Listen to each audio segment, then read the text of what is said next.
Moby-Dick, by Herman Melville. Chapter 110. Queequeg and his Coffin. Upon searching, it was found that the casks last struck into the hold were perfectly sound, and that the leak must be further off. So, it being calm weather, they broke out deeper and deeper, disturbing the slumbers of the huge ground tier butts, and from that black midnight sending those gigantic moles into the daylight above. So deep did they go, and so ancient, and corroded, and weedy the aspect of the lowermost puncheons, that you almost looked next for some mouldy cornerstone cask containing coins of Captain Noah, with copies of the posted placards, vainly warning the infatuated old world from the flood. Tierce after tierce, too, of water, and bread, and beef, and chokes of staves, and iron bundles of hoops, were hoisted out, till at last the piled decks were hard to get about, and the hollow hull echoed underfoot, as if you were treading over empty catacombs, and reeled and rolled in the sea like an air-freighted demijohn. Top-heavy was the ship as a dinnerless student with all Aristotle in his head. Well was it that the typhoons did not visit them then. Now, at this time it was that my poor pagan companion, and fast-bosom friend, Queequeg, was seized with the fever, which brought him nigh to his endless end. Be it said, that in this vocation of whaling, sinecures are unknown. Dignity and danger go hand in hand. Till you get to be captain, the higher you rise the harder you toil. So with poor Queequeg, who, as harpooner, must not only face all the rage of the living whale, but, as we have elsewhere seen, mount his dead back in a rolling sea, and finally descend into the gloom of the hold, and bitterly sweating all day in that subterraneous confinement, resolutely manhandle the clumsiest casks and see to their stowage. To be short, among whalemen, the harpooners are the holders, so called. Poor Queequeg! When the ship was about half disemboweled, you should have stooped over the hatchway, and peered down upon him there, where, stripped to his woolen drawers, the tattooed savage was crawling about amid that dampness and slime, like a green-spotted lizard at the bottom of a well. And a well, or a nice house, it somehow proved to him, poor pagan, where, strange to say, for all the heat of his sweatings, he caught a terrible chill which lapsed into a fever, and at last, after some days' suffering, laid him in his hammock, close to the very sill of the door of death. How he wasted and wasted away in those few long lingering days, till there seemed but little left of him but his frame and tattooing. But as all else in him thinned, and his cheekbones grew sharper, his eyes, nevertheless, seemed growing fuller and fuller. They became of a strange softness of luster, and mildly but deeply looked out at you there from his sickness, a wondrous testimony to that immortal health in him which could not die, or be weakened.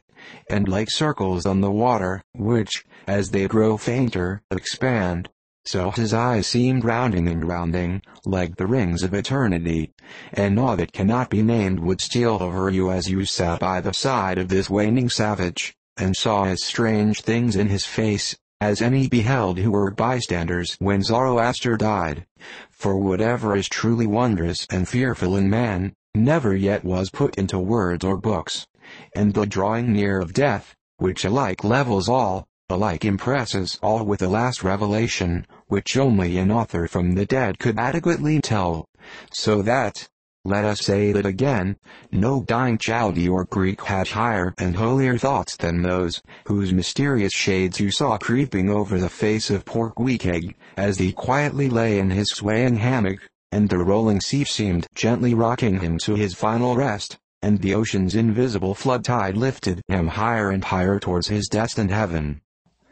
Not a man of the crew but gave him up, and, as for Queequeg himself, what he thought of his case was forcibly shown by a curious favor he asked.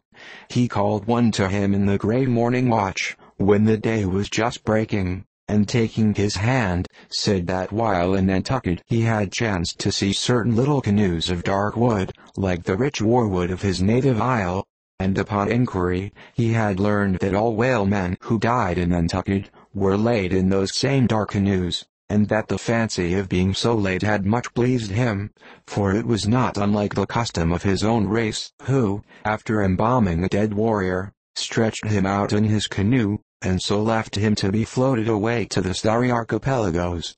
For not only do they believe that the stars are isles, but that far beyond all visible horizons, their own mild, uncontinented seas, interflow with the blue heavens, and so form the white breakers of the Milky Way. He added, that he shuddered at the thought of being buried in his hammock, according to the usual sea custom, tossed like something vile to the death-devouring sharks. No, he desired a canoe like those of Nantucket, all the more congenial to him, being a whaleman, that like a whaleboat these coffin canoes were without a keel, though that involved but uncertain steering, and much leeway down the dim ages. Now, when this strange circumstance was made known aft, the carpenter was at once commanded to do Queequeg's bidding, whatever it might include. There was some heathenish, coffin-colored old lumber aboard, which, upon a long previous voyage, had been cut from the aboriginal groves of the Lac-a-Day Islands, and from these dark planks the coffin was recommended to be made. No sooner was the carpenter apprised of the order, than taking his rule, he forthwith with all the indifferent promptitude of his character, proceeded into the forecastle and took Queequeg's measure with great accuracy, regularly chalking Queequeg's person as he shifted the rule. "Ah! Poor fellow! He'll have to die now," ejaculated the Long Island sailor. Going to his vice bench, the carpenter for convenience sake and general reference, now transferringly measured in at the exact length the coffin was to be, and then made the transfer permanent by cutting 2 notches at its extremities. This done, he marshaled the planks and his tools, and to work. When the last nail was driven, and the lid duly planed and fitted, he lightly shouldered the coffin and went forward with it, inquiring whether they were ready for it yet in that direction. Overhearing the indignant but half-humorous cries with which the people on deck began to drive the coffin away, Queequeg, to everyone's consternation, commanded that the thing should be instantly brought to him, nor was there any denying him, seeing that, of all mortals, some dying men are the most tyrannical, and certainly, since they will shortly trouble us so little forevermore, the poor fellows ought to be indulged. Leaning over in his hammock, Queequeg long regarded the coffin with an attentive eye.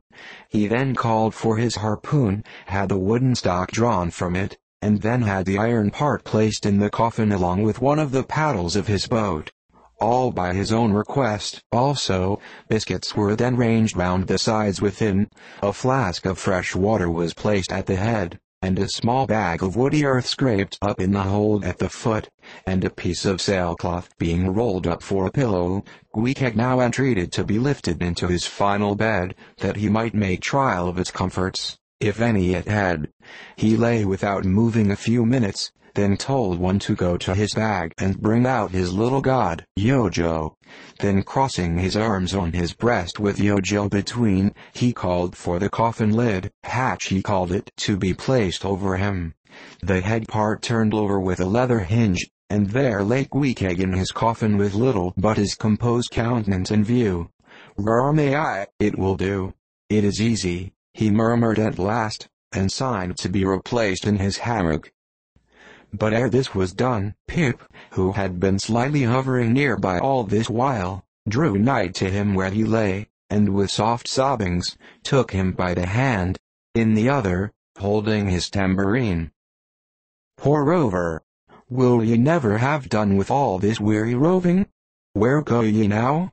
But if the currents carry ye to those sweet Antilles where the beaches are only beat with water lilies, will ye do one little errand for me? Seek out one Pip, who's now been missing long. I think he's in those far Antilles. If ye find him, then comfort him, for he must be very sad. For look, he's left his tambourine behind. I found it. Wriggle-dig, dig, dig. Now, Queequeg, die, and I'll beat ye your dying march." "I have heard," murmured Starbuck, gazing down the scuttle, "that in